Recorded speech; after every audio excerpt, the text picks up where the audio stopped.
प्रभु यीशु मसीह के मधुर और मीठे नाम से आप सभी को जय मसीह की। आज परमेश्वर के वचन में आप सभी का स्वागत है। परमेश्वर पिता आज अपने वचनों के द्वारा आप सभी को बहुतायत से आशीष को दे। पिता परमेश्वर आज अपने वचनों के द्वारा आपसे बोले और बातचीत करे। उपवास का विषय क्या है? मेरे प्रियो, कई बार हम उपवास तो रखते हैं, लेकिन उपवास का कौन सा विषय है ये भी जानना आवश्यक है। कई बार हम भूखा रहते हैं और कई दिनों तक हम भूखा रह जाते हैं, परंतु हमारे उपवास में उपवास का विषय होना आवश्यक है, प्रार्थना का विषय होना आवश्यक है।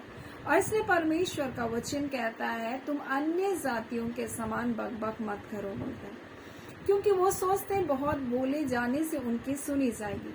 परंतु परमेश्वर का वचन हमें कुछ बातों को बताता है। जब आप इज़रा उसके 8वें अध्याय और उसके जब 21 को पढ़ेंगे तो यहाँ उपवास और प्रार्थना में इज़रा के द्वारा अगुवाई के बारे में बताया गया है। और यहाँ इस प्रकार से लिखा है, तब मैंने वहाँ अर्थात अहुआ नदी के तट पर उपवास का प्रचार इस आशय से किया कि हम परमेश्वर के सामने दीन हो। पहला, परमेश्वर के सामने दीन होना, ये उपवास का पहला मकसद है कि परमेश्वर हमसे नहीं हो सकता है, परमेश्वर हम ये नहीं कर सकते हैं। परमेश्वर पिता, हमें आपकी सहायता की आवश्यकता है और अपने आप को नम्र करना, अपने आप को दीन करना, अपनी गलतियों को स्वीकार करना, परमेश्वर के सामने अपने अपराधों को मानना। परमेश्वर इस उपवास के साथ प्रसन्न होता है। अपने बुरे कार्य से फिरना, परमेश्वर इस बात से प्रसन्न होता है। और ये उपवास का प्रथम मकसद होना चाहिए कि हम परमेश्वर के सामने नम्र और दीन बने और अपने बुरे कार्य से हम फिरें। दूसरी बात, जब यहाँ पर इज़रा इस प्रकार से कहता है, हम परमेश्वर के सामने दीन हो और अपने और अपने बाल बच्चों और अपने समस्त संपत्ति के लिए सरल यात्रा को मांगे। और यहाँ इज़रा दूसरी जो उपवास और प्रार्थना कर रहा है, दूसरा मकसद है कि वो एक सरल यात्रा को अपने परिवार के लिए, अपने बाल बच्चों के लिए मांग रहा है, ताकि वो जिस मार्ग पर वो लौट रहे हैं, जिस मार्ग से, और ये बंधुआई में थे बेबीलोन का, और दूसरी बार में जब ये बंधुआई से छूट रहे हैं, तब राजा से ये सहायता मांगने के लिए लज्जित हो रहा है, क्योंकि इसने परमेश्वर की बड़ाई की। और इस प्रकार से वो कहता है, क्योंकि हमने राजा से कहा था, हमारा परमेश्वर अपने सब खोजियों पर भलाई के लिए कृपा दृष्टि को रखता, और ऐसा उसने राजा के सन्मुख कहा, और इसलिए वो सहायता को मांगने के लिए, सुरक्षा की सहायता को मांगने के लिए लज्जित हो रहा है। और इसलिए वो परमेश्वर के सामने अपने आप को नम्र और दीन करता है और अपने परिवार, अपने लोगों की सुरक्षा के लिए वो मांग करता है, सरल यात्रा के लिए वो मांग को करता है परमेश्वर के सामने। और इस प्रकार से लिखा है, और उसने अपने अपने बाल बच्चों के लिए, समस्त संपत्ति के लिए सरल यात्रा को मांगा। आज हमारे उपवास का क्या मकसद, हमारी प्रार्थनाओं का क्या मकसद है? मेरे प्रियो, कई बार हम बिना किसी विषय के परमेश्वर के सामने हम प्रार्थना करते, हम उपवास रखते हैं, लेकिन हमें विषय के साथ प्रार्थना करना है। जब आप यीशु के उपवास को देखेंगे, जब आप मूसा के उपवास को देखेंगे, जब आप एस्तर के उपवास को देखेंगे, जब आप दानियल के उपवास को देखेंगे, मेरे प्रियो, जिन जिन लोगों के उपवास के बारे में आप देखेंगे, वहाँ कोई ना कोई मकसद है, कोई ना कोई विषय है, और वो उन विषय को लेकर के परमेश्वर के पास आ गए, अपने आप को नम्र और दीन करते हुए परमेश्वर के सामने उन विषय को लेकर आए। और यहाँ पर इज़रा भी इसी बात को कर रहा है, अपने अपने परिवार के लिए और सारी धन संपत्ति के लिए वो सरल यात्रा को मांग रहा है। समस्त संपत्ति के लिए सरल यात्रा मांगे, क्योंकि मैं मार्ग में शत्रुओं से बचने के लिए सिपाहियों का दल और सवार राजा से मांगने को लजाता था। और इसलिए वो परमेश्वर के सामने उपवास कर रहा है। और इस प्रकार से लिखा हुआ है, और इसी विषय में हमने उपवास करके अपने परमेश्वर से प्रार्थना की और उसने हमारी सुनी। मेरे प्रियो, आज उसी प्रकार से परमेश्वर हमें बताना चाहता है, हम उपवास करें, हम प्रार्थना करें, तुम ऐसे ही नहीं बिना खाए पिए रहे, परंतु परमेश्वर के सामने नम्र और दीन बने और विषय को लेकर के परमेश्वर से प्रार्थना करें। यीशु मसीह का उपवास। अब हम पूछ सकते हैं परमेश्वर हम कितने दिनों का उपवास रखें, और बाइबल में ऐसे दिनों का बहुत सा वर्णन है। यीशु का उपवास 40 दिन और 40 रात। वो ना कुछ खाया, परंतु ऐसा नहीं लिखा कि वो नहीं कुछ पिया, और जंगली जानवरों के बीच में जंगली स्थान में उपवास करने के लिए गया। और इस प्रकार से लिखा है कि पवित्र आत्मा ने उसको प्रेरित करते हुए जंगल में ले गया, और शैतान से वहां उसका सामना हुआ, और वो परमेश्वर से बल और शक्ति को पाना चाहता है। इस विषय के लिए वो पवित्र आत्मा से भरा हुआ वो जंगल में आत्मा के सिखलाए हुए उस जंगल में उपवास कर रहा है, और जैसे आत्मा उसकी अगुवाई कर रहा है वैसे वो प्रार्थना और उपवास को कर रहा है। और परमेश्वर का वचन हमें इस प्रकार से मूसा के उपवास के बारे में बताता है। वो 40 दिन और रात ना कुछ खाया ना पिया, और वैसे क्या था, वो वाचा को पट्टियों को लाने के लिए गया। वो आज्ञा की हमारी आज्ञा की उन पट्टियों को परमेश्वर के सामने लाने के लिए गया, इसलिए वो ना कुछ खाया ना कुछ पिया, और परमेश्वर के सामने ना भूख है और ना प्यास है। और ऐसे मूसा ने उपवास करके परमेश्वर के पास गया। ऐसे ने 3 दिन और 3 रात उपवास किया, ना खाया ना पिया। वो क्यों उपवास की? विषय था यहूदियों को बचाने के लिए, स्वयं को बचाने के लिए, हामान की दुष्टता को राजा के सामने बताने के लिए, मुर्दके की सच्चाई को परमेश्वर ने क्या क्या प्रकट किया, और इस विषय को क्या क्या उन्होंने परमेश्वर के सामने रखा। और परमेश्वर के सामने जब उन्होंने उपवास किया, परमेश्वर ने यहूदियों को बचाने के लिए अद्भुत उपाय को किया। परमेश्वर ने जो उनके विरोधी थे हामान को नष्ट किया। मेरे प्रियो, परमेश्वर ने मुर्दके को ऊंचा उठाया, और ये उपवास का परिणाम था। यीशु मसीह उपवास किया और सामर्थ से भरा हुआ वापस आया गलील में, और सेवकाई को प्रारंभ किया। मूसा ने उपवास किया था और वाचा की पट्टियों को लेकर हमारे पास आया। दानियल ने उपवास किया 21 दिन तक, और वो शोक करता रहा, ना क्या खाया, ना वो स्वादिष्ट भोजन वस्तुओं को नहीं खाया, तेल नहीं लगाया। ऐसा नहीं कोई खाया पिया नहीं, लेकिन स्वादिष्ट वस्तुओं से परे रहा। और इस प्रकार से लिखा, ना कुछ अच्छे कपड़े पहने, ना तेल लगाया, ना दाग मधु पिया, ना स्वादिष्ट भोजन किया।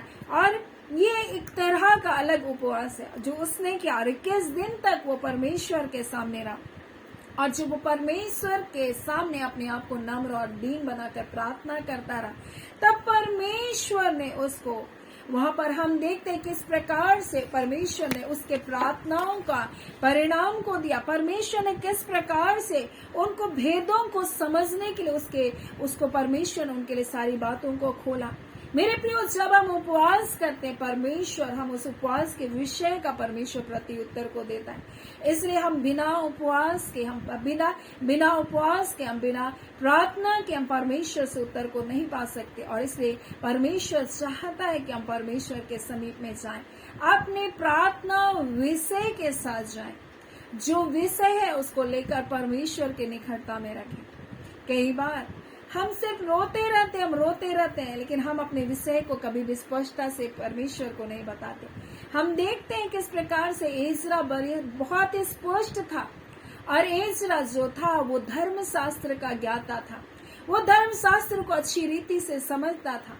और इसने जब वो परमेश्वर के सामने उपवास करने गया, वो अपने आप को नम्र और दीन किया, और इस प्रकार से लिखा है वो इस आशय से गया, इस मकसद से गया कि परमेश्वर उसके बाल बच्चों को और समस्त संपत्ति को परमेश्वर क्या दे, सुरक्षा प्रदान करे, उसकी यात्रा को सरल बना दे। और इसलिए वो प्रार्थना कर रहा है, उपवास कर रहा है, और परमेश्वर ने उसकी प्रार्थनाओं को सुना, उसका प्रत्युत्तर भी दिया। उसी प्रकार से आज जब हम परमेश्वर के सामने विषय के साथ उपवास और प्रार्थना करेंगे, परमेश्वर निश्चय करके हमारे जीवन में अद्भुत कार्य करेगा। यीशु मसीह के प्रार्थनाओं का प्रत्युत्तर मिला, उसके उपवास का प्रत्युत्तर मिला। और जिस प्रकार से लूका 4 उसका 14 में लिखा, यीशु आत्मा की सामर्थ से भरा हुआ गलील को लौटा, और उसकी चर्चा उसके पास के सारे देशों में फैल गई। उसी प्रकार से आज हमारे उपवास का विषय होना है। हम किस आशय से परमेश्वर के पास जा रहे हैं? हम ऐसे ही बक ना करें, या फिर हम खाना ना खा करके हम सुबह और शाम और 4 दिन ऐसे ही ना बिता दें। अगर हम ऐसा उपवास को रख रहे हैं तो उस उपवास का मकसद होना चाहिए। आज परमेश्वर पिता मैं बताना चाहता हूँ, पहला मकसद अपने आप को नम्र और दीन करना, अपने आप को परमेश्वर के सामने शून्य करना, अपने गलती अपने गुनाहों को परमेश्वर के सामने मानना और उसको छोड़ देना। परमेश्वर ऐसे उपवास से प्रसन्न होता है। परमेश्वर ऐसे हमारे उपवास को देख करके खुश होता है और यही बात परमेश्वर आज अपने वचन के द्वारा मैं बताना चाहता है। परमेश्वर पिता इन वचनों के द्वारा आप सभी के जीवन को बहुत आयत से आशीष को दे। आमीन। आइए हम प्रार्थना करेंगे। धन्यवाद देते हैं जीवते सच्चे सामर्थ्य पिता परमेश्वर, प्रभु यीशु मसीह के मधुर और मीठे नाम से अब आपके निकटता में आते हैं। आज के सुंदर समय के लिए प्रभु आपका धन्यवाद देते हैं। आपके अलौकिक प्रेम के लिए पिता आपका धन्यवाद देते हैं। आप अपने लोगों को परमेश्वर पिता अत्यधिक प्रेम करते हैं और इस घड़ी पिता हर एक के जीवन को परमेश्वर पिता आप पिता परमेश्वर अपने प्रेम से आप भर रहे हैं पिता। अपने हाथ को परमेश्वर अपने प्रिय लोगों के जीवन पर बढ़ा रहे पिता। आज जितने भी प्रकार के रोग और दुख और बीमारी है यीशु के नाम से सारे बंधनों को पिता आप तोड़ रहे पिता।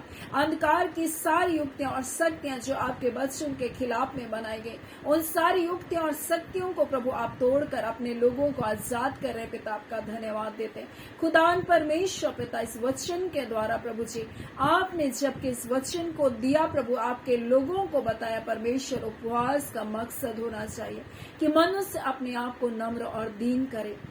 हाँ पिता परमेश्वर, जैसे परमेश्वर पिता आपके लोगों ने आपके सन्मुख अपने आप को नम्र और दीन किया प्रभु जी, और आपने उनकी प्रार्थनाओं का प्रत्युत्तर को दिया, आपने उनकी प्रार्थनाओं को सुना, उसी प्रकार से प्रभु जी आप अपने लोगों के जीवन में उस उत्तर को आप दे रहे हैं पिता। हम आपका धन्यवाद देते हैं। आज कितने आपके बच्चे प्रभु आपके सन्मुख उपवास और प्रार्थना के साथ आपके निकटता में आए। आज खुदान हर प्रकार का बंधन आज तोड़ा जा रहा है पिता। हर प्रकार के अंधकार की युक्तियां परमेश्वर तोड़ी जा रही है प्रभु। आज आपके बेटे आपके बेटियां परमेश्वर प्रभु जो निर्बलता और दुर्बलता के बंधन में बंधे, वो सारे बंधन टूट रहे पिता है। खुदावन परमेश्वर आपके वचन के अनुसार प्रभु मैं विशेष करके उनके शोक करने वालों को शांति दूंगा और मैं उनको चंगा करूंगा इस वचन के आधार पर परमेश्वर। जो लोग शोक कर रहे अपने लोगों के लिए, उनके छुटकारे के लिए प्रार्थना कर रहे खुदा इस वचन के अनुसार प्रभु उनके जीवन को आप छुटकारे को दे रहे हैं। हाँ पिता उनके जीवन को प्रभु आप आजाद कर रहे हैं पिता परमेश्वर। हम आपका धन्यवाद देते हैं खुदावन परमेश्वर। हम आपकी स्तुति बड़ाई और प्रशंसा करते हैं मेरे अब्बा परमेश्वर। इस घड़ी पिता जितने लोग परमेश्वर कोर्ट केस से होकर गुजर रहे, उन कोर्ट केसों के ऊपर जय को पा रहे पिता आपका धन्यवाद। जितने हॉस्पिटलों में बीमार है पिता, आईसीयू में परमेश्वर पिता, हाँ पिता बीमारी के बिछौने परमेश्वर पिता, डॉक्टर ने परमेश्वर कह दिया परमेश्वर, हाँ पिता परमेश्वर ये ठीक नहीं हो सकते प्रभु, ऐसों के ऊपर अपने हाथ को बढ़ाकर आप कृपा करके परमेश्वर उनको चंगा कर दीजिए प्रभु। अंधकार के सारे बंधन सारी योजनाएं के खिलाफ में जो बनाए गए विफल हो जाए यीशु के नाम से पिता। आज ऐसे जितने लोग पीड़ित है पिता, दुखों में परमेश्वर प्रभु जी, और पिता शत्रु ने जो उनके लिए योजना को बना कर रखा, आज वो सारी योजना विफल होने पाए खुदावन परमेश्वर। आप अपने प्रिय लोगों के जीवन में अनुग्रह कीजिए, दया कीजिए खुदावन, और पिता आप उन्हें चंगा कर रहे पिता आपका धन्यवाद देते हैं। सारी आदर महिमा जलाली परमेश्वर पिता पुत्र पवित्र आत्मा पिता हम आपको देते हैं पिता। जितने कितने ऐसे लोग हैं जो टूटे हैं पिता, कितने ऐसे लोग हैं हताश और निराश हो चुके अपने जीवन को लेकर, आज खुदान परमेश्वर अपनी भलाई से अपने लोगों को तृप्त कर दीजिए, अपनी भलाई का दर्शन को दीजिए परमेश्वर पिता। वो छुटकारे हाँ पिता के जीवन में हम घोषणा करते हैं यीशु के नाम से पिता। आज वो छुटकारे के देखने पाए अपने जीवन में प्रभु, आपकी भलाइयों को देखने जा रहे पिता आपका धन्यवाद देते हैं। ऐ मेरे अब्बा परमेश्वर आप महान हैं, आप विनती और हमारी समझ से कहीं बढ़कर कार्य करने वाले परमेश्वर हैं। उस सामर्थ के अनुसार जो हमें कार्य करता है पिता, आज पिता हर एक प्रकार के अंधकार के बंधन टूट रहे पिता, हर प्रकार के परमेश्वर व्यसनों के बंधन टूट रहे प्रभु, गंदी लतों के बंधन टूट रहे परमेश्वर पिता, जो जकड़ करके आपके लोगों के जीवन को रखा है परमेश्वर। अंधकार की सारी शक्तियां पिलाने खिलाने वाले सारी बदरू हैं आज यीशु नासरी के नाम नाम से पवित्र आत्मा की आग में चलाते, दुष्ट के सारे क्रियाकलाप जल जाने पर प्रभु आपके लोग परमेश्वर पिता प्रभु छुटकारे को पा रहे पिता। हम आपका धन्यवाद देते हैं खुदावन परमेश्वर। आज पिता परमेश्वर प्रभु जी एक आत्मा भी परिवार से खोने ना पाए पिता। हाँ पिता परमेश्वर एक का जीवन भी नाश न होने पाए। मेरे पिता आपने अपने इकलौते बेटे यीशु मसीह को इसलिए दिया पिता कि कोई नाश न हो परंतु अनंत जीवन को पाए। आज इस वचन के अनुसार प्रभु हम प्रार्थना करते हैं पिता, एक जीवन भी परमेश्वरी आत्मा भी जिन प्रिय लोगों की प्रार्थना कर रहे पिता, वो आत्मा नाश न होने पाए जो आज भी व्यसनों में, आज भी निर्बलता और दुर्बलता में, आज भी परमेश्वर प्रभु जी गंदी आदतों में परमेश्वर, ड्रग्स में परमेश्वर पिता, नशीली आदतों में पिता, व्यभिचार में परमेश्वर पिता, चोरी में परमेश्वर पिता, गाली गलौज की आत्माओं के बंधन में आज सारे बंधन टूट रहे यीशु के नाम के द्वारा पिता। आपने कहा परमेश्वर पिता जब आपके बच्चे आप पर विश्वास करते उनका घराना उद्धार पाएगा। आज परमेश्वर वचन के अनुसार हर प्रकार के बंधन टूट रहे पिता, आपका धन्यवाद देते हैं खुदावन परमेश्वर। आप अपने सामर्थी हाथ को अपने लोगों के ऊपर बढ़ाए पिता और उन्हें छुटकारे को दिए है पिता, आपका धन्यवाद देते हैं। हम आपको सारी आदर महिमा देते हैं खुदावन परमेश्वर पिता। और ये प्रार्थना के बेटे यीशु के नाम से पिताजी हम मांगते हैं, दया सुन अनुग्रह से ग्रहण कर लीजिएगा, आमीन। परमेश्वर पिता आप सभी को बहुत आय से आशीष को दे, आमीन।